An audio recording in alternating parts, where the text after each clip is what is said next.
네, 안녕하세요. 성공초배 시작 접종고센터 이남규입니다. 네, 안녕하세요. 한유진입니다. 네, 자, 최근 기온이 35도에 가까운 무더위가 연일 이어지면서 많은 분들이 이 더위에 지친 분들이 정말 많을 것 같습니다. 맞습니다. 요즘은 그냥 밖에 나가만 있어도 눈을 뜨기가 힘들고 땀이 또 주르륵 흐르는 그런 땡볕 더위인데요.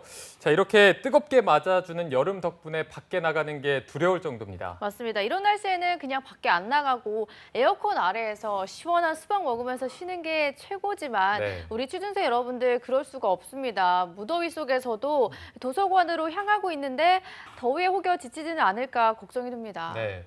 취업 시장은 한파라고 해서 꽁꽁 얼어붙어 있다고 소개를 해드리고 또 이렇게 날씨는 무더워서 많은 분들이 지치진 않을까 조금 걱정이 되는 부분도 있는데요.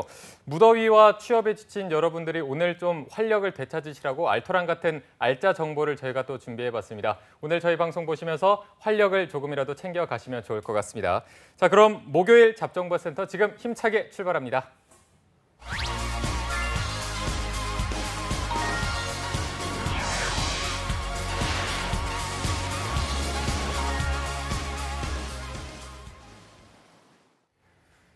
네, 채용 공고가 뜬 후에 전략을 짜면 늦습니다. 채용 공고가 뜨기 전에 미리미리 준비를 해야겠죠. 전문가들의 날카로운 시선으로 분석을 해보는 하반기 공채를 대비하고 있습니다. 잡정보센터 특집 여름날의 기적 시즌3 오늘도 계속됩니다. 네, 오늘은 합격의 마지막 관문인 면접 전략에 대해서 알아보도록 할 텐데요. 네. 저는 이분의 많은 수식어 중에서 이게 가장 와닿고 가장 어울리지 않나 하는 생각이 듭니다. 면접관 위에 면접관, 면접 컨설팅을 취준생분들이 가장 받고 싶어하는 분입니다. 네. 위포트의 김태성 컨설턴트 함께합니다. 어서 오십시오. 예, 반갑습니다. 네, 안녕하십니까. 예, 오늘 또 회사 오시는 길 굉장히 더웠을 텐데 예. 이런 더위를 이겨내는 좀 태성쌤만의 방법이랄 게 있을까요? 그냥 차에 타요.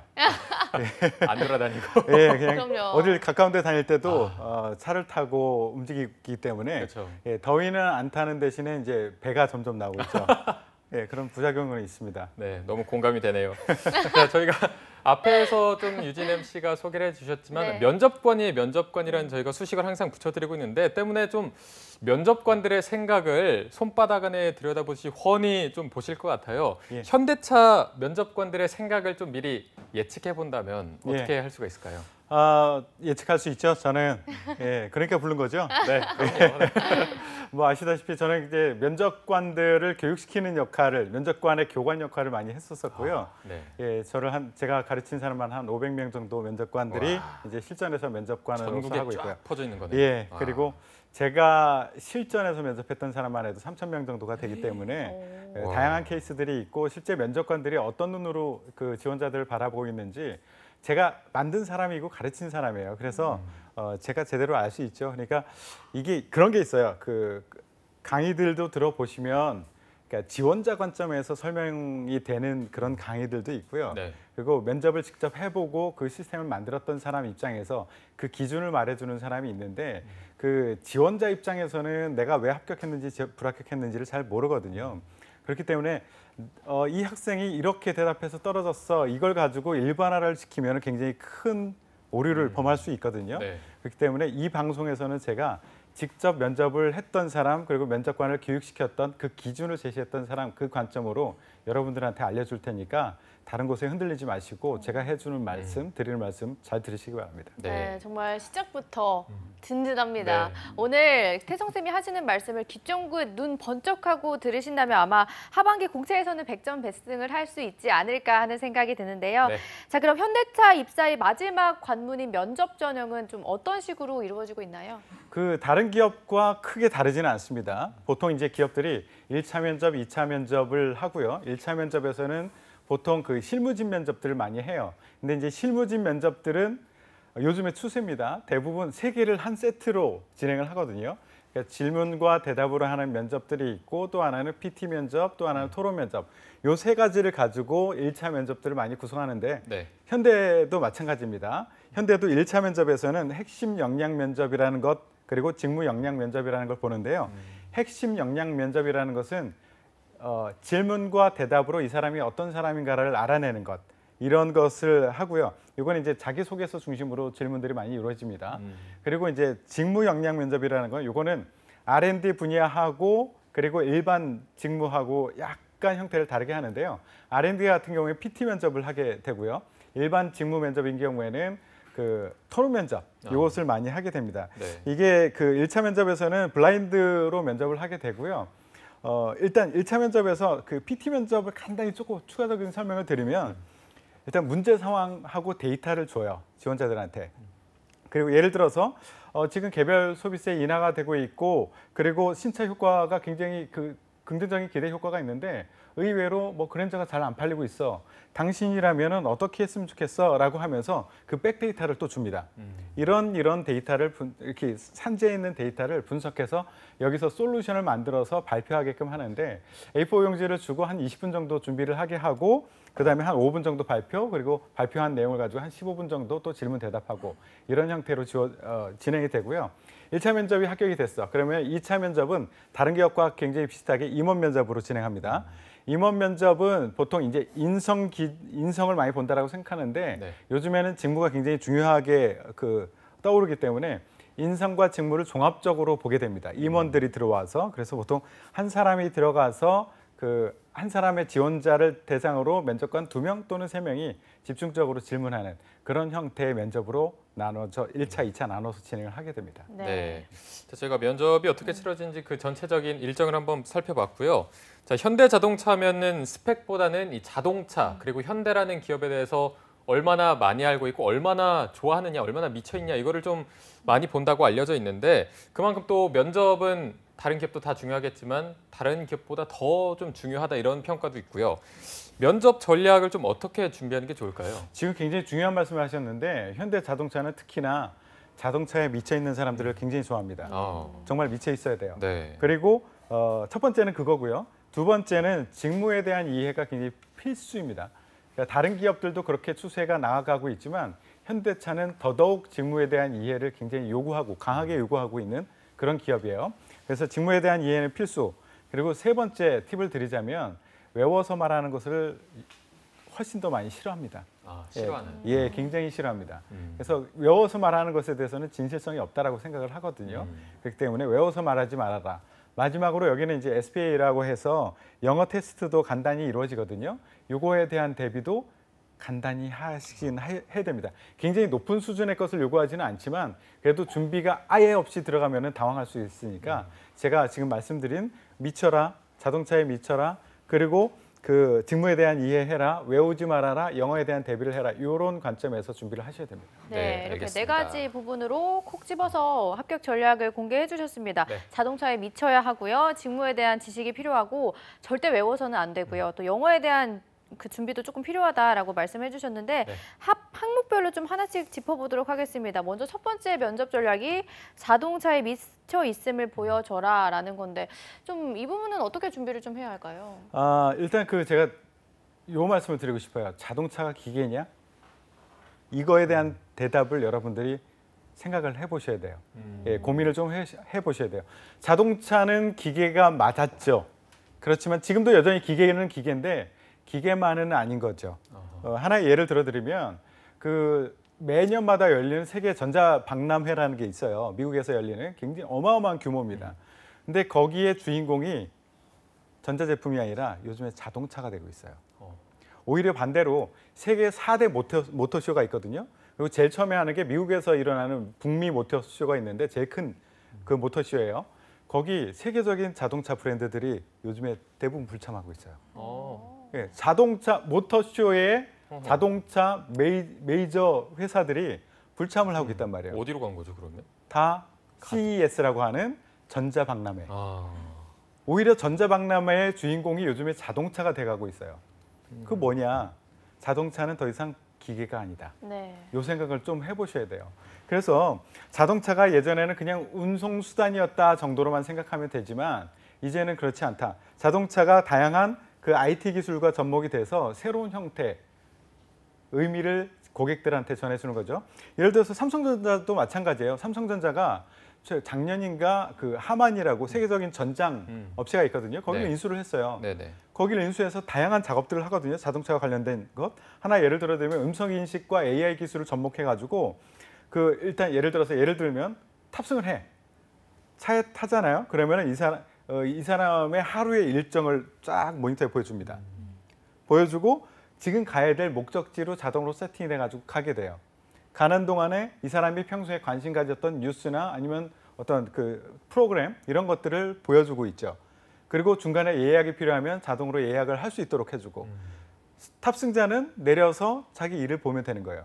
그리고 차에 탔을 때는 그것도 이제 인테리어도 다양하게 이 사람이 비즈니스를 원한다라고 하면 비즈니스 인테리어가 자동으로 되고 휴식을 하고 싶다면 휴식을 위한 인테리어 이런 식으로 자동으로 변화를 시켜준다고요. 그러니까 이게 경계가 애매해지는 거예요. 자동차 기계라는 전통적인 생각, 전자회사, 삼성은 전자회사라는 전통적인 생각, 이 경계가 무너지고 있는 거예요. 그래서 여러분들이 이제 자동차 회사를 지원하더라도 자동차는 기계다라는 생각을 가지지 말고 좀 폭넓게 무엇과 융합을 할 수 있는가. 그러니까 외부 환경의 기술적인 변화라든가 사회적인 변화가 우리 자동차에 어떤 영향을 줄 수 있는가. 이거 정도는 꼭 아셔야 돼요. 그러니까 제가 이 말씀을 드리는 거는 현대 자동차에서는 자동차 자체와 자동차 산업에 대한 이해의 폭이 넓고 깊이가 있는 사람들을 굉장히 좋아하거든요. 이런 가장 영향을 크게 주는 것을 이해하지 못하고 자동차 회사에 지원해서 무조건 뽑아주십시오라고 떼쓰는 것은 의미가 없어요. 그래서 첫 번째 하여튼 자동차 산업에 대한 이해를 철저하게 해라. 그리고 이런 질문도 한번 드리고 싶어요. 자동차가 타는 거냐 보는 거냐. 예, 이난규 아나운서는 차를 모는 시간이 많아요? 세워놓는 시간이 많아요? 세우는 시간이 더 많죠. 그렇죠? 네. 자동차는 세워놓고 있는 시간이 훨씬 네네. 더 많아요. 그렇기 때문에 정말 타는 것으로 만족할 수 있는 차가 맞느냐. 특히 여성인 경우에는 또 디자인에 상대적으로 더 민감한 경우들이 많기 때문에 네. 자동차를 구매하는 그 요인이 무엇이냐. 예, 승차감이 좋으면 더 좋겠죠. 그렇지만 보기 좋은 게 내가 지갑을 여는데 더 결정적일 수도 있다는 거죠. 이런 기술적인 변화, 사회적인 변화, 사람들의 심리에 대한 변화 이런 것들을 이해하고 이게 자동차에 어떤 영향을 미쳐요? 자동차 산업에 어떤 영향을 미쳐요? 이거를 R&D 지원자들은 설계라는 측면에서 어떤 그 마케팅이나 뭐 영업 쪽에서는 그런 관점에서 어떻게 해야 될 것인가에 대한 얘기를 할 수 있는 사람, 한 번쯤은 고민하는 사람들은 이 회사에서는 훨씬 더 좋아합니다. 이런 것을 보여줄 수 있는 사람이 바로 자동차에 미쳐 있는 사람들이에요. 네. 네. 이게 어떻게 보면은 당연한 건데 이런 걸 또 안 하는 분들이 있기 때문에 예. 산업에 대한 이해는 정말 필수적으로 하고 준비를 하셔야 될 것 같고요. 자, 이어서 두 번째 합격 전략이 직무에 대한 이해는 필수 이렇게 말씀하셨는데 직무 분석은 조금 어떻게 접근하는 게 좋고 또 이번 여름 방학 동안에 직무와 나의 얼마나 잘 맞는지 이 부분을 어떻게 준비하는 게 좋을까요? 그 직무에 대한 거는 뭐 수백 번 강조해도 부족함이 없습니다. 이게 그 현대 자동차의 채용 설명회 박람회의 특징을 보시면은 네. 딱 캐치가 될 거예요. 자페어에서도요. 그 세션을 나눌 때 직무 중심으로 세션을 나눠서 진행을 해요. 그만큼 현대 자동차에서는 직무에 대한 이해가 매우 중요하다라는 것을 보여주는 하나의 사례거든요. 그렇기 때문에 직무는 분명히 그 잘 아셔야 되는데 직무에 대해서 잘한다라는 것을 보여줄 수 있는 것은 어떻게 표현할 수 있느냐? 일단 직무에서 자주 사용되는 용어를 많이 사용하시면 굉장히 도움이 될 거예요.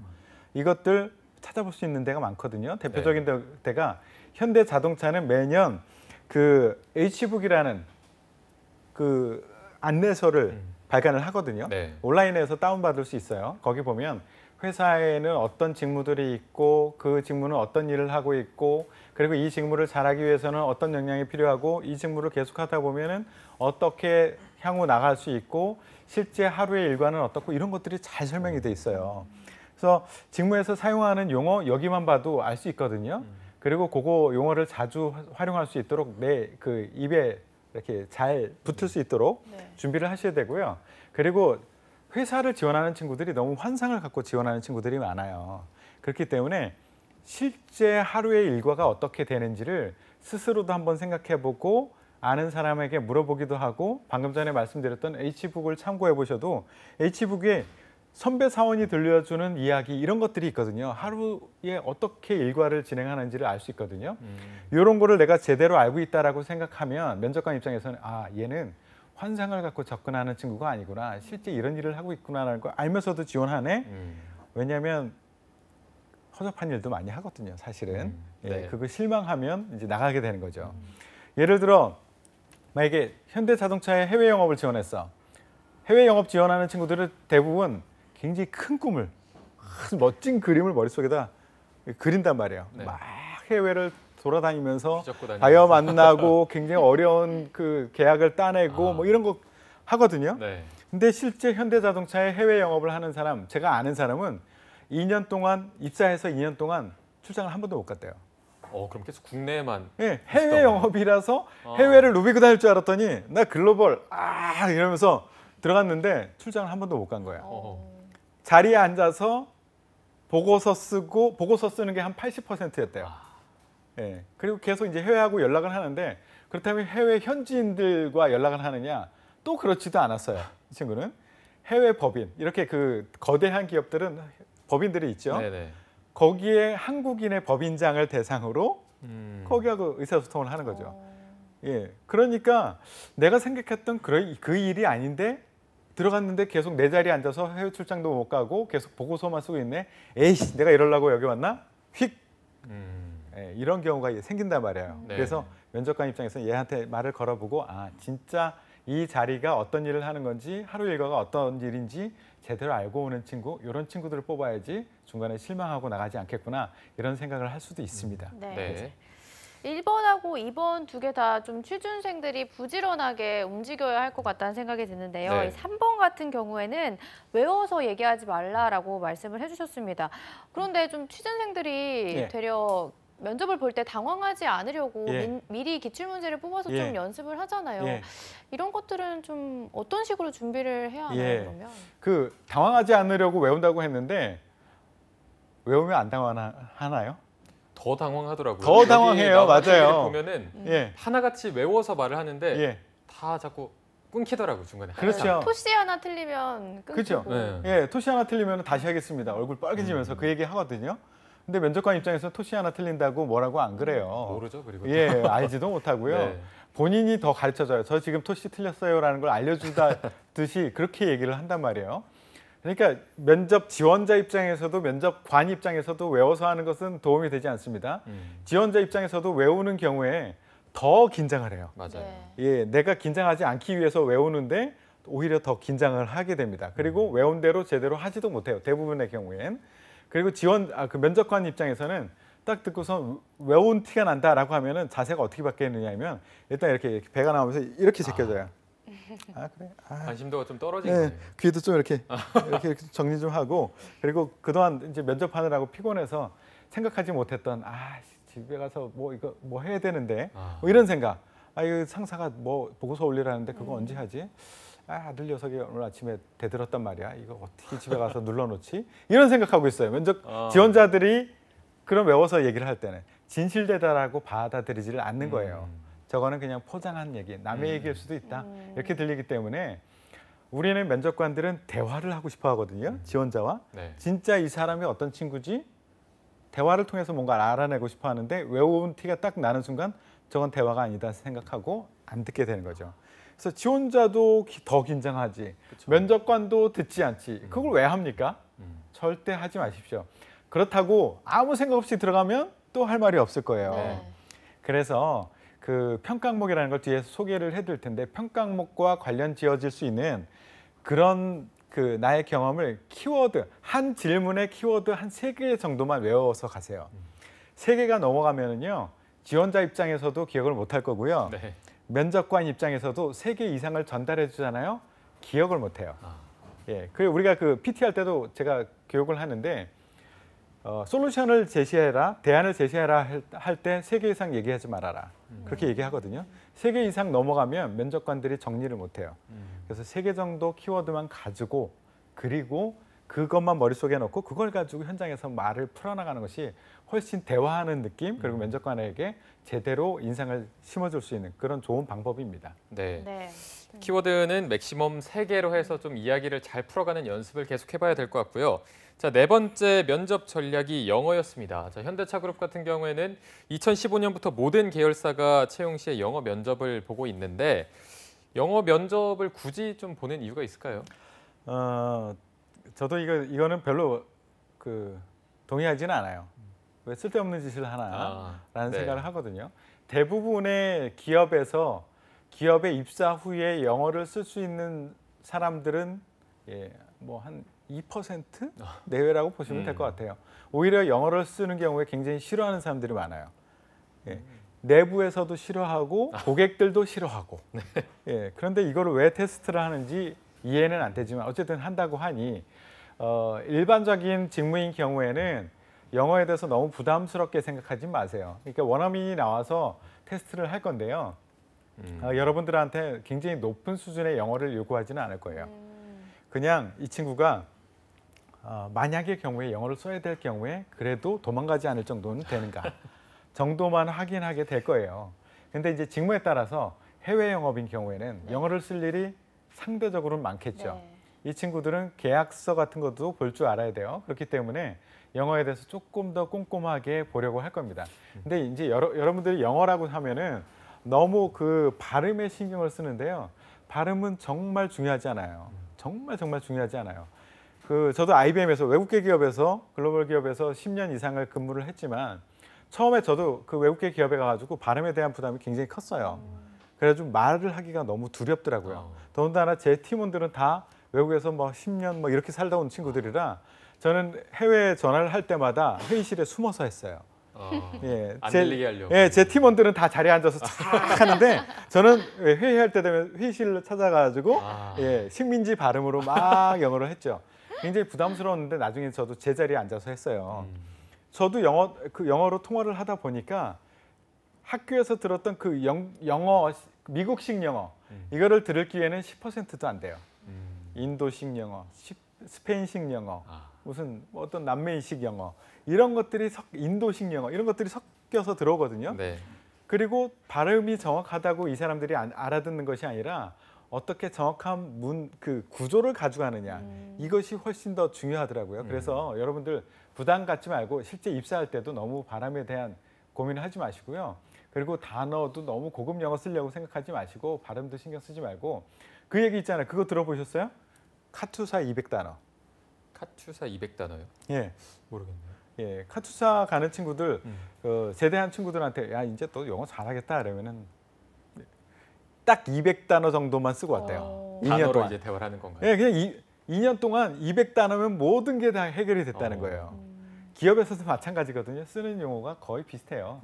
그렇기 때문에 너무 부담 갖지 마십시오. 어떤 구조냐가 중요한지를 말씀해 주셨는데요. 또 방금 말씀해 주셨던 카투사 예를 들어주셨던 것처럼 기업에서도 약간 잘 쓰는 패턴 같은 게 있을 것 같은데. 패턴 제가 보기에는요. 한 30개 이내입니다. 30개? 30개 정도 여러분들 외울 수 있잖아요. 우리 한국말도 친구들하고 얘기를 할 때 몇 개의 문장, 어떤 구조, 몇 개 정도의 문장 패턴을 가지고 얘기할 것 같으세요? 글쎄요. 하루에 뭐 해봤자 10개 정도? 그죠? 별로. 이제 아나운서니까 그래도 조금 더 다양하게 풍성한 언어를 사용할지 모르지만 일반인의 경우에는 몇 개 안 돼요. 네네. 외국인들도 마찬가지거든요. 그렇기 때문에 30개 정도. 요거는 주로 사용될 것 같다. 나를 소개할 때 또는 나의 생각을 소개할 때 보통 나는 이렇게 이야기를 시작하더라. 이 구조를 얘기하더라. 라는 거 30개로 딱 압축될 거예요. 30개도 채 안 날 거예요.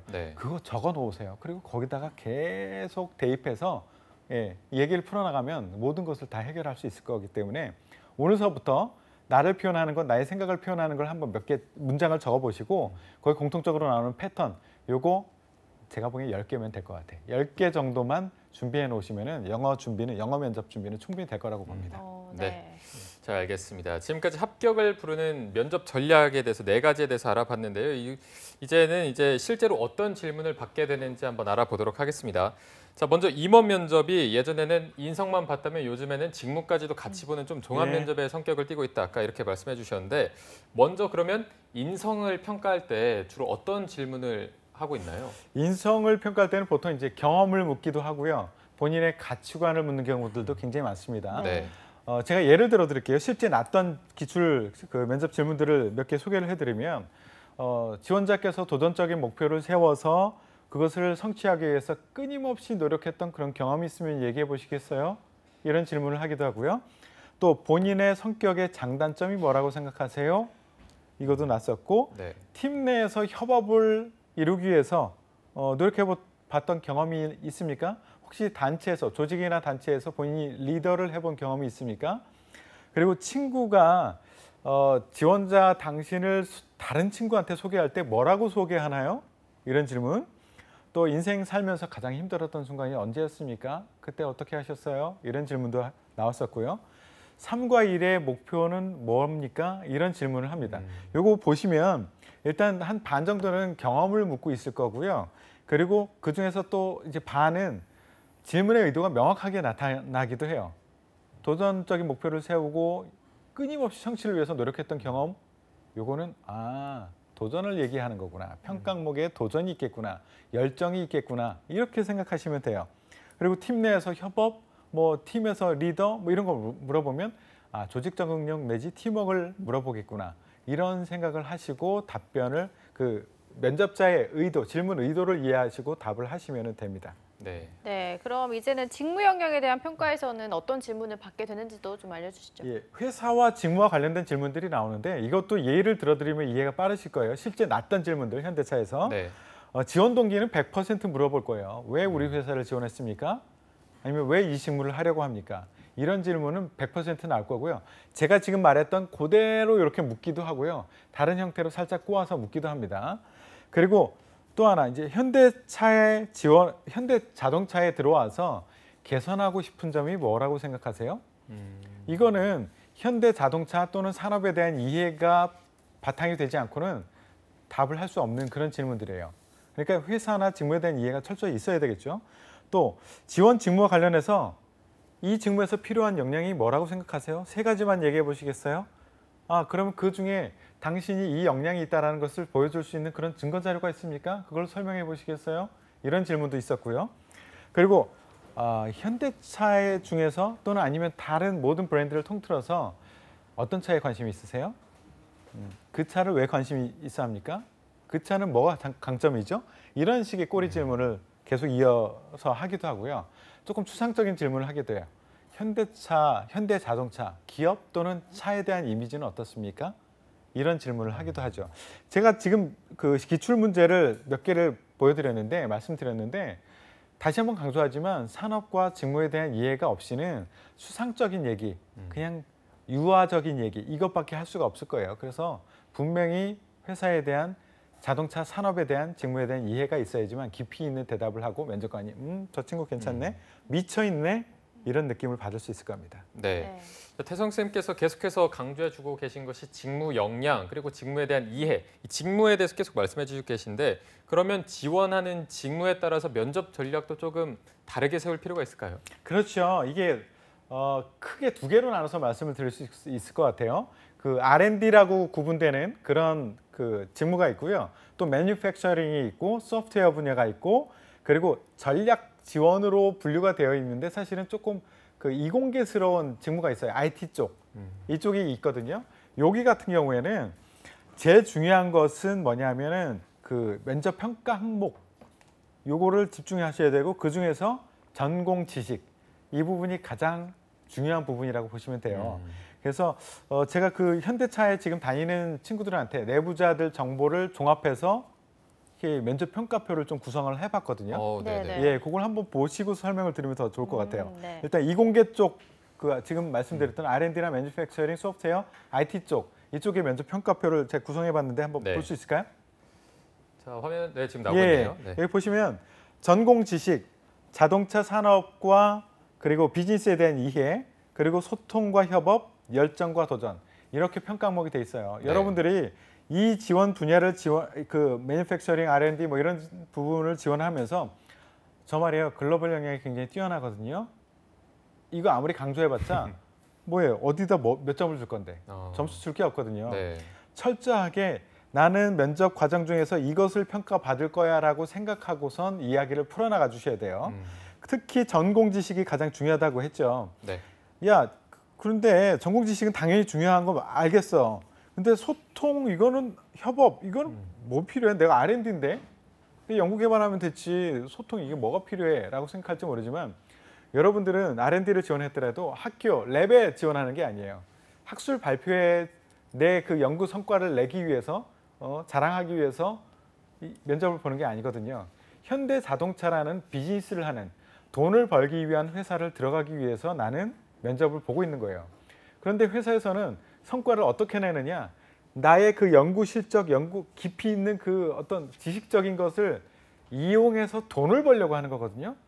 그러면 그걸 어떻게 하느냐? 나의 지식이 무엇인가 관련된 여러 분야 직무 또는 다른 협력 회사와 협업이 이루어지면서 비즈니스로 창출이 되게 돼 있어요. 굉장히 많아요. 예를 들어서 제가 그 현대자동차 연구원한테 그 질문을 해보니까 야 너희들 그 뭐가 제일 중요한 것 같아? 라고 물었더니 그 뭐 전공 지식은 당연히 중요하고요. 말 좀 잘했으면 좋겠어요. 그 말 잘한다라는 게 좀 사람들과 같이 일을 할 수 있는 사람이었으면 좋겠어요. 그게 왜 중요해? 라고 했더니 제가 예를 들어 스펙에 따라서 뭔가를 설계를 했어요. 설계를 했는데 그거를 그냥 그 내부 시스템이 있는데 올려놓으면은 바로 1시간도 안 돼서 한 20군데 이상에서 전화가 온대요. 그것을 확인하기 위해서. 이 명세는 어떤 의미이냐? 이건 어떻게 해야 되느냐? 이런 거에 대해서 관련 협력사 또는 관련 부서에서 이걸 확인하기 위한 다양한 소통이 이루어져야 된다는 거예요. 네. 그게 제대로 안 되는 친구들은 굉장히 힘들대요. 그리고 회사 내에서 성과도 이루기 힘들고요. 그래서 내가 이공계스러운 직무를 지원했다 하더라도 전공 지식은 당연히 알아야 되고 지금 얘기했듯이 소통과 협력, 열정도전 이런 것들도 같이 챙길 수 있도록 면접을 준비를 하셔야 됩니다. 네. 네, 이번에는 인문계생들 지원 전략을 좀 볼게요. 상품 전략이나 영업, 서비스 직무를 지원하게 될 경우에는 어떤 식으로 준비를 하면 좋을지 면접 평가표 통해서 좀 설명해 주시죠. 예, 이것도 면접 평가표를 한번 보시면 네. 바로 전에 이공계 것을 본 거하고 크게 다르지 않다라는 것을 알 수 있을 거예요. 공통적으로 이 현대차를 지원하기 위해서는 합격하고 회사 내에서 성과를 잘 내고 성장하기 위해서는 공통적으로 가지고 있어야 될 역량들이 있어요. 그게 앞에 이공계하고 똑같이 자동차 산업 그리고 비즈니스에 대한 이해는 있으셔야 됩니다. 네. 그리고 그 소통과 협업, 열정과 도전 이거는 이 회사 지원하는 친구들은 다 있어야 돼요. 네네. 근데 이제 추가적으로 들어가는 게 있습니다. 고객 중심 사고라는 게 하나 더 들어갔고요. 또 하나는 직무에 대한 이해도 요것을 추가적으로 챙겨야 됩니다. 고객 중심 사고는 왜 중요하냐면 지금 그 전략 지원 또는 이제 상품 전략, 영업 서비스 이런 직무들은요. 내가 무엇을 잘 만들어서 뭔가 승부를 걸어보겠다보다는 고객들이 어떤 생각을 가지고 있지? 고객들이 그 아쉬워하는 그 원츠 그리고 니즈를 어떻게 만족시켜 줄 수 있지? 그 사람들한테 어떻게 설득하고 어떻게 어필해야지만 이 사람들이 지갑을 열고 마음을 열 수 있지? 이런 거에 대한 관심과 그리고 능력이 좀 있어야 돼요. 그래서 기본적으로 그런 생각을 할 수 있을 그런 능력이 있으려면 생각 자체를 고객 중심으로 해야 돼요. 생각 자체를. 그래서 고객 중심 사고를 하는 사람이다라는 것을 보여주셔야 됩니다. 그게 제가 항상 드는 예가 있는데 나는 과일 장사를 하고 싶어. 근데 돈이 많아. 그러면 이 사람이 돈이 많다라는 것 때문에 이 사람한테 가서 최고급 브랜드를 팔아야 되느냐. 나는 당장 돈을 쓰고 싶은 곳은 과일 장사를 하고 싶은 그 용도에 필요한 차를 사고 싶은데 그러니까 고객의 니즈가 가장 우선시되는 니즈가 무엇인가라는 것을 파악하지 않으면 매출을 올릴 수가 없어요.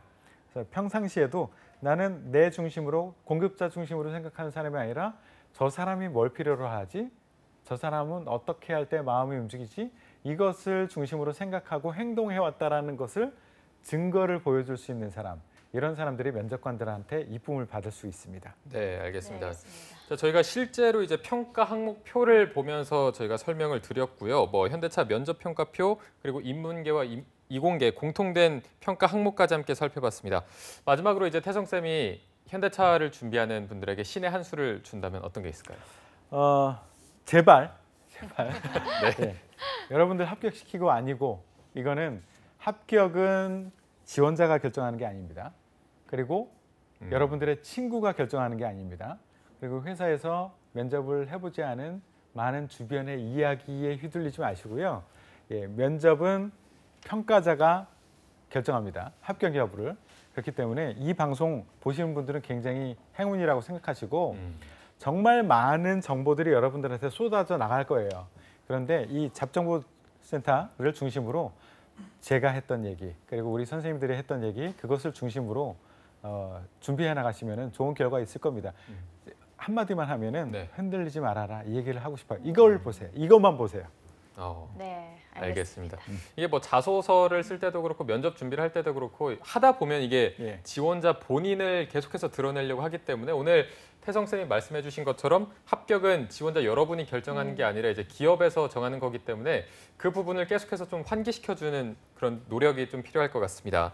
자, 오늘 현대차그룹 면접 합격 전략을 함께 해봤는데요. 위포트의 김태성 컨설턴트와 함께했습니다. 오늘 고맙습니다. 고맙습니다. 고맙습니다.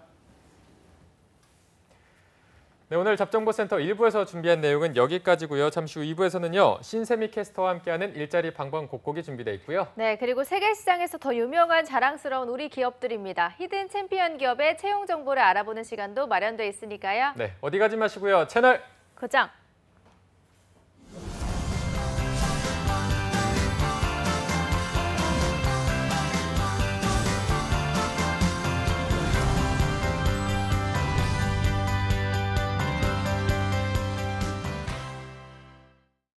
요즘 취업이 하늘의 별 따기인데 급여 몇 달 밀리는 게 어때서 그래? 주휴수당? 난 옛날에 그런 거 안 받고 일했는데 난 그런 거 몰라. 일 못하면 돈 안 주고 자르는 게 당연한 거 아니야? 근로계약서 안 쓰면 퇴직금 안 줘도 돼. 이렇게 임금을 고의적으로 안 주고 버티는 사장님들. 이건 웹툰의 가상 스토리가 아닙니다. 아시죠?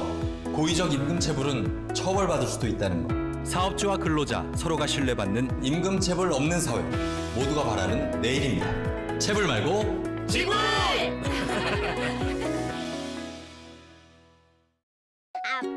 우와, 잘 탔나? 재밌어요?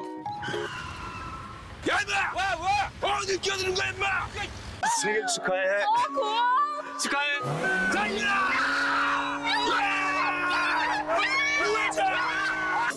피곤하지? 선배님. 수고 많아? 한번 해보자는 거라서 거기 딱 기다리고 있어. 운전대만 잡으면 변하는 당신. 당신은 좋은 사람입니까? 한국 직업 방송을 보면 취업이 보입니다.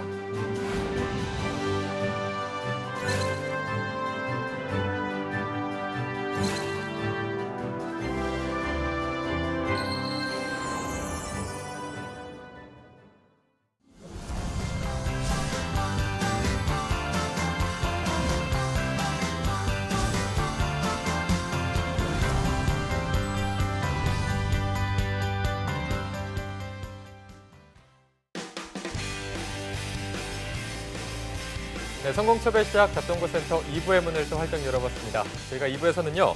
전국 각지의 생생한 채용 소식을 만나보는 일자리 방방곡곡이 준비되어 있고요. 네, 그리고 세계 속의 자랑스러운 대한민국의 강소기업들을 만나보는 시간 히든 챔피언스 리그도 준비되어 있습니다. 먼저 일자리 방방곡곡부터 바로 만나보시죠.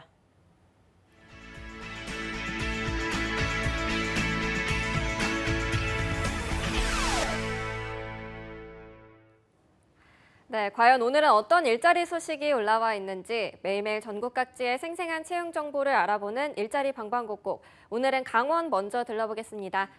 춘천 고용센터의 이금주 주무관님 안녕하세요. 안녕하세요. 춘천고용복지 플러스 센터 이금주입니다. 네, 주무관님 오늘 준비한 소식 알려주시죠. 이번 주 소개해드릴 구인 사업장은 주식회사 인컴즈입니다. 춘천시 태계동에 소재하고 있는 포털 및 인터넷 정보매개 서비스업으로 2018년 하반기 신입사원 3명을 채용합니다. 모집 부분은 네이버 서비스 운영 및 네이버 고객 지원 업무로 지원 자격은 학력은 관계없고 경력은 신입으로 MS 오피스 활용 가능자, 인터넷 포털 서비스에 대한 이해도가 높은 자, 고객 서비스 마인드를 갖춘 자를 우대하며 주 5일 근무입니다. 연봉은 2,400만 원 이상이고 접수 마감일은 7월 31일까지로 지원을 희망하시는 분은 인컴즈 홈페이지 및 워크넷 채용 정보를 참조하셔서 이메일 지원하시기 바랍니다. 네, 하반기에 신입사원 3명을 채용하고 있습니다. 관심 있는 구직자 여러분들의 많은 참여와 지원 바라겠습니다. 주무관님 바로 다음 소식도 알려주시죠. 다음으로 소개해드릴 구인 사업장은 사단법인 강원도 사회적 경제지원센터입니다. 원주시 우산동에 소재하고 있는 전문 컨설팅 및 교육 지원 서비스업으로 경영기획 사무원 1명을 채용합니다. 지원 자격은 경력은 신입으로 학력은 관계없으나 경영학 또는 컨텐츠, 디자인학과 전공자를 우대하며 토익 점수 650점 이상 또는 2에 상응하는 영어 능력 점수 소지자, 컴퓨터 활용 능력 우수자, 회계 프로그램 사용 가능자, 홈페이지 운영 경력자를 우대하며 직무는 사회적 경제 활성화 사업 운영 및 기획, 센터 홍보 및 전산 시스템 관리, 센터 계약 관리, 센터 운영 지원 업무이고 주 5일 근무입니다. 연봉은 2,200만 원에서 2,400만 원 사이이고 접수 마감일은 7월 27일까지로 지원을 희망하시는 분은 워크넷 채용 정보를 참조하셔서 방문 또는 이메일 지원하시기 바랍니다. 네, 회계사무원 1명을 채용하고 있습니다. 학력과 경력이 무관한 신입을 채용하고 있으니까요. 구직자 여러분들의 많은 지원 바라겠습니다. 주무관님 오늘 소식 고맙습니다. 감사합니다. 네, 이번에는 청주의 서은혜 주무관님 전화 연결돼 있는데요. 주무관님 안녕하세요. 네, 안녕하세요. 청주 고용복지플러스센터 서은혜입니다. 네, 오늘 충청도에 준비된 소식 알려주시죠. 네, 이번 주 소개해드릴 구인 사업장은요, 주식회사 한국환경시험연구소입니다. 충북 청주시 흥덕구 소재의 기술시험 검사 및 분석 업체로 현재 수질환경 기술자 2명을 채용합니다. 지원 요건으로는 학력은 무관, 경력은 1년 이상자로 먹는 물의 미생물 분석 업무를 담당하게 됩니다. 근무 형태는 주 5일, 급여는 연봉 2,600만 원 이상 지급됩니다. 입사를 희망하시는 분들은요, 이력서하고 자기소개서 준비하셔서 이메일 접수하시면 되겠습니다. 참고로 접수 마감일은 채용 시까지입니다. 네, 학력이 무관한 구직건입니다. 채용 시 마감되는 구직건이니까요. 많은 구직자 여러분들의 빠른 지원 바라겠습니다. 주무관님 바로 다음 소식도 알아보겠습니다. 네, 이번에는 구직자들에게 도움될 만한 취업 프로그램 소식 전해드리겠습니다. 다음 주 7월 23일부터 27일까지 성공적인 취업을 위한 집단 상담 프로그램인 성취 프로그램을 진행합니다. 이력서 및 자기소개서 작성하기, 면접 연습하기, 자신의 업무 능력과 기술을 효과적으로 전달하기 등 취업을 성공하기 위한 다양한 방법 등에 대한 내용이 담겨져 있습니다. 금요일인 27일에는 개인 신용관리 및 재테크 요령에 대해서 10시부터 12시까지 단기 취업 특강도 진행합니다. 참여 방법은요, 워크넷 통해서 직접 신청도 가능하시고요. 고용센터를 방문하셔서 접수하시면 되겠습니다. 기타 문의사항은 전화 043-230-6790으로 연락하시면 되겠습니다. 네, 구직자 여러분들을 위한 다양한 특강을 준비했다고 합니다. 많은 관심과 지원 바라겠습니다. 주무관님 오늘 소식 고맙습니다. 네, 고맙습니다. 네, 지금까지 일자리 방방곡곡 강원도와 충청도의 채용 정보 알아봤습니다.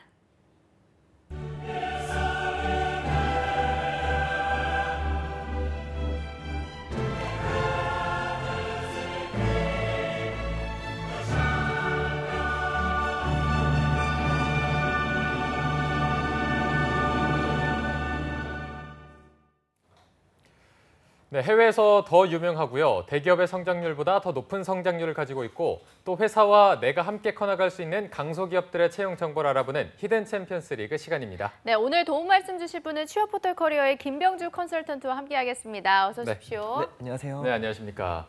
병주 쌤도 이제 저희랑 잡정보센터 함께 해준 지도 오래 되셨는데 네네.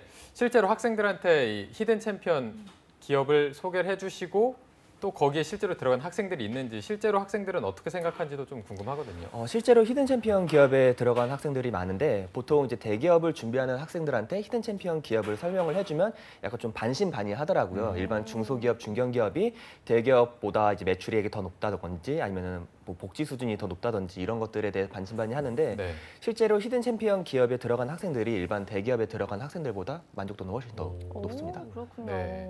다행입니다. 네. 오늘도 그럼 히든 챔피언스 소개해 주시는 기업에 많은 취준생 여러분들이 합격을 했으면 좋겠다는 생각이 들고요. 네. 자, 그럼 오늘 2부의 도우미 신세미 캐스터도 함께하도록 하겠습니다. 안녕하세요. 안녕하세요. 네, 안녕하십니까. 네, 바로 오늘 본론으로 들어가 보도록 하겠습니다. 네. 오늘 소개해 주실 히든 챔피언 기업은 어디인가요? 네, 이번에 소개해드릴 기업은 가전제품 부품, 자동차 부품, IT 부품, B2C 사업 관련 제조 및 판매 등을 영위하는 신성 델타테크입니다. 네. 자, 신성 델타테크 오늘도 굉장히 또 생소한 기업명입니다. 주로 생산한 제품군을 보니까 가전제품, 자동차라서 우리가 평소에 좀 자주 접할 수 있는 제품들인 것 같은데 이 신성 델타테크에 대해서 조금만 더 자세히 설명 부탁드리겠습니다. 네, 신성 델타테크는 가전제품을 비롯해서 우리 주변에서 사용하고 있는 제품들의 다양한 부품들을 제조하고 있습니다. 우선 가전제품의 경우엔 세탁기, 에어컨, 건조기, 청소기, 냉장고, 공기청정기, 식기세척기 등을 IT 제품의 경우엔 스마트폰 케이스, LCD 액정 및 전면부 플라스틱 외관 부품, 노트북 전면부 플라스틱 부품 등을 제조하고 있고요.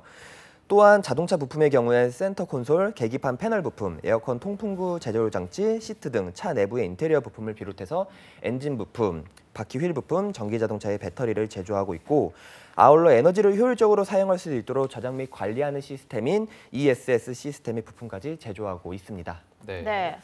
병주쌤의 말씀을 좀 정리를 해보면 우리가 접하고 있는 물품들 대부분이 좀 이곳에서 만들어진 부품들로 이루어지고 있다는 생각이 듭니다. 네. 이렇게 좀 다양한 제품의 매출들이 있는데 점유율은 어느 정도로 구성되어 있나요? 네, 신성 델타테크의 매출 구성은 생활 가전제품이 53%로 가장 높고요. 물류 및 유아용 전동차 사업이 23%, IT 부품과 자동차 부품이 각각 17%, 7%로 이루어져 있습니다. 네.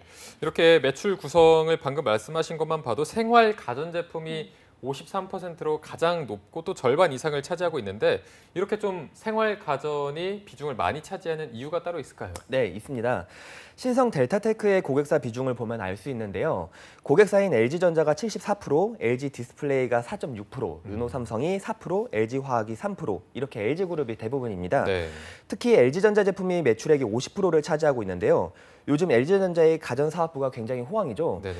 특히 미세먼지로 LG 무선 청소기와 의류 건조기, 스타일러의 수요가 폭증한 가운데 이 제품들의 부품 생산을 신성 델타테크가 독점 생산하고 있고요. 특히 코드제로라는 제품은 양산한 지 5개월 만에 생산 라인을 2호기 증설했으며 건조기 생산량도 앞으로 2배 늘릴 예정이라고 하는데요. 2분기에 에어컨 계절적 성수기 효과와 미세먼지 관련 가전제품의 호조가 계속되었고 작년 말 미국 국제무역위원회에서 삼성과 LG 세탁기가 세이프가드 대상에서 제외되면서 미국으로 수출하는 연간 80만 대의 물량이 더 늘어날 전망입니다. 이에 따라 신성 델타테크 또한 엄청난 수혜를 받을 것으로 보이고 있습니다. 네. 일단 가전제품 비중이 굉장히 높고 전망도 좋아 보이긴 하는데 다른 산업의 부분은 조금 어떤가요? 네, 업계 안팎에서는 신성 델타테크 가전 사업부의 안정적인 성장과 함께 다른 중장기 성장 동력도 마련이 되었다고 평가되고 있습니다. 2차 전지 매출을 포함하고 있는 자동차 사업부가 올해부터 LG화학과 함께 폴란드 설비 투자를 시작해 작년부터 시험 가동을 시작으로 올해는 양산, 2020년에는 본격적인 생산에 나선다는 이유인데요. 여태까지는 플라스틱 사출과 금연기술로 르노삼성 자동차 내외장용 플라스틱 부품을 주로 생산했는데 이번에는 LG화학과 손잡고 배터리 셀 보호, 셀 사이 방열 기증, 전기자동차 배터리 관련 시스템인 BMS를 생산하고 있습니다. 이로 인해 연간 1,000억 원의 매출이 기대가 되고 있고요. 특히 전기차 배터리 부품 쪽은 마진이 높고 성장 산업으로 인정받고 있기 때문에 앞으로의 성장 가능성이 더욱 돋보입니다. 이와 함께 지난 2015년 신흥글로벌 인수를 통해 진출한 물류 사업 역시 LG그룹의 폭넓은 해외 행보로 고성장이 예상되고 있습니다. 네, 병주쌤은 정말 신성 델타테크에서 새로 출시한 로봇처럼 이렇게 딱 버튼 누르면 주르륵 이렇게 나오는 것처럼 어떻게 쉬지도 않고 정말 말씀 잘하시네요. 와. 자, 신성 델타테크 현재 안주하지 않고 지속적인 성장을 도모하는 모습이 보이고 있는데 히든 챔피언 카테고리도 조금 남다를 것 같거든요. 어떤 부분에 속하고 있습니까? 네, 신성 델타테크는 히든 챔피언 카테고리 중 우량 매출 챔피언에 해당하고 있습니다. 우량 매출의 카테고리에 해당하는 기업이라고 하면 매출이 좀 상당하다는 뜻인 것 같은데 네. 어느 정도라고 볼 수 있을까요? 네, 신성 델타테크의 매출액은 17년 기준 약 1,750억이고요. 네. 영업이익은 약 110억으로 동종업계 순위는 4위에 머물러 있지만 해를 거듭할수록 꾸준히 성장하고 있습니다. 네. 작년 전체 매출 기준으로만 봐도 영업이익의 경우 작년 대비 2배가 증가하였고요. 올 1분기 영업이익은 42억으로 전년 동기 대비 약 20% 이상 증가했습니다. 신성 델타테크는 이번 분기를 포함해서 최근 4분기 연속 영업이익, 당기순이익 흑자를 기록하고 있는데요. 이번 분기 매출액은 지난 3년 평균 분기 매출액을 113% 상회하는 수준이고요. 영업이익의 경우 지난 3년 평균 분기 영업이익을 128% 이상 상회하는 수준입니다. 네, 역시 히든 카테고리가 우량 매출 챔피언에 맞는 기업임이 틀림이 없는 것 같고요. 이렇게까지 정말 엄청난 결과를 만들어내기까지 신성 델타테크가 걸어온 연혁도 굉장히 멋있을 것 같은데 신세미 캐스터가 신성 델타테크의 연혁에 대해서 한번 소개해 주시죠. 네, 오늘의 기업 신성 델타테크는요. 1987년을 시작으로 4년 만에 대통령상과 품질혁신 우수상을 수상합니다. 92년에는 산업평화상과 경영혁신상을 수상하고요. 2002년에는 신노사문화대상, 국무총리상, 산업자원부 장관상을 수상하게 됩니다. 2007년에는 태국의 법인을 설립했고요. 인적자원 개발 우수기관, 여성 고용 우수기업에도 선정이 됐습니다. 2년 뒤인 2009년에는 멕시코에서도 현지 법인을 설립하고요. 2011년에는 제48회 무역의 날 2억 불 수출의 탑을 수상합니다. 2013년에는 인도네시아 법인을 설립하는데요. 이렇게 화려한 수상 경력과 또 노사 문화를 지향하면서 세계로 영향력을 넓혀 나가고 있습니다. 앞으로 쓸 역사는 어떨지 그동안의 역사가 또 이렇게 화려한데요. 한층 더 기대하게 됩니다. 네, 연혁 소개 감사드리고요. 신세미 캐스터 말대로 해외 법인을 설립하고 있고 매출도 매출이지만 앞으로의 성장 가능성이 더 기대되는 기업인 것 같습니다. 무엇보다 노사 관련한 상이 좀 눈에 띄어서 바로 좀 복지 부분에 대해서 들어보도록 하겠습니다. 네, 신성 델타테크의 복지 수준은 우리가 흔히 알고 있는 일반 대기업 수준의 복지 수준과 비교해도 무방한데요. 우선 포상 제도에는 정기 보너스, 장기 근속자 포상 및 국내외 여행 지원, 우수사원 포상, 우리사주 제도, 인센티브, 자격증 수당, 가족 수당 등이 있고요. 체육시설, 사내시설, 그다음에 수면실 등의 사내시설 제공, 그리고 콘도 리조트 이용권의 휴양시설 지원, 통근버스 운행, 구내 식당 운영으로 중석식 제공 등의 생활 근무 편의도 제공합니다. 교육연수 지원으로는 MBA 과정 지원, 본인 대학 교육비 지원을 포함해 자녀의 중고등학교 대학비 지원까지 되고 있고요. 어학교육비, 역량 강화 교육 등 기타 각종 교육 사항이 지원됩니다. 또한 근로자의 근로 조건 및 개선 사항을 대변할 수 있는 노조 및 노사 협의회가 구성되어 있고요. 이외 해외 주재원 제도, 주택자금, 전세자금 등의 직원 대출, 성실한 직원에게 일정한 마일리지를 부여하는 IMS 제도, 직원 단체 보험 가입, 유료 상담실 운영, 무료 진료 병원 지정, 기숙사 운영, 매월 가정의 날 휴가, 차량 정비 업체, 예식장, 의료기관, 금융기관 등 직원 우대 및 할인 혜택 등 정말 다양한 복지가 지원되고 있습니다. 네. 자, 저희가 항상 연봉과 복지를 여쭤보는데 오늘은 복지를 먼저 여쭤본 이유가 여기 있는 것 같습니다. 정말 대기업보다 어떻게 보면 그 이상의 복지 수준을 갖고 있을 정도로 굉장히 훌륭한 복지 인프라를 가지고 있는데 사원들의 만족도는 굉장히 높을 것 같거든요. 네, 신성 델타테크의 직원들 평균 근속 연수는 7년으로 일반 기업들과 비교해봐도 굉장히 길며 이 부분만 놓고 본다고 하더라도 신성 델타테크의 근무 환경이 어떤지 짐작이 가능합니다. 네, 제가 취준생이라고 하더라도 이 기업만큼은 좀 놓치고 싶지 않은 기업인 것 같습니다. 복지도 복지지만 취준생들이 비중을 크게 두고 관심을 갖고 있는 부분이 바로 연봉이죠. 연봉은 좀 어느 정도인가요? 네, 현재 채용 중인 모든 부문의 연봉은 회사 내규에 따른다고 나와 있지만 2017년 작년 대졸 초임 연봉이 2,600만 원이었고요. 평균 연봉이 4천만 원이니 참고하시면 될 것 같습니다. 복지를 왜 먼저 말씀 하나 했더니 복지에 비해서는 연봉이 조금 아쉬운 것 같긴 하지만 그래도 취준생 여러분들이 어디에 더 방점을 찍느냐에 따라서 선호하는 게 달라질 테니까 이 부분은 참고해 주시면 좋을 것 같고요. 자, 이제 어떻게 들어가면 좋을지 채용 전형에 대해서 또 신세미 캐스터가 설명해 드리도록 하겠습니다. 네, 현재 신성 델타테크는 5가지 부문으로 채용을 진행 중에 있는데요. 채용 부문으로는 현장 물류 부문, 사출 사상 작업 부문, 제조 1팀 사출 부문, 제조 2팀 조립 부문, 그리고 구매 자재 부문으로 나뉩니다. 이렇게 5가지 부문 모두 경남 창원에서 근무를 하게 되고요. 접수는 취업 포털을 통해서만 받고 있습니다. 채용 공고 마감일은 직무별로 다르기 때문에 관심 있는 취준생 여러분들은 놓치지 말고 빠르게 지원하시면 좋을 것 같습니다. 네, 알겠습니다. 자, 그럼 채용 전형에도 병주쌤이 이어서 좀 설명을 해주시죠. 네, 우선 구매자재팀 부분을 먼저 살펴보겠습니다. 구매자재팀의 경우 조달 및 업체 관리, 물류를 담당하며 자재 경력자, 엑셀 프로그램 가능자를 우대하고 있습니다. 서류 접수는 8월 31일 금요일 자정까지고요. 제조 1팀 사출 부분의 경우 사출 오퍼레이터 업무를 담당하며 신입 및 경력자를 채용 중에 있습니다. 보훈 대상자 해당 직무 근무 또는 아르바이트 경험자를 우대하고 있고요.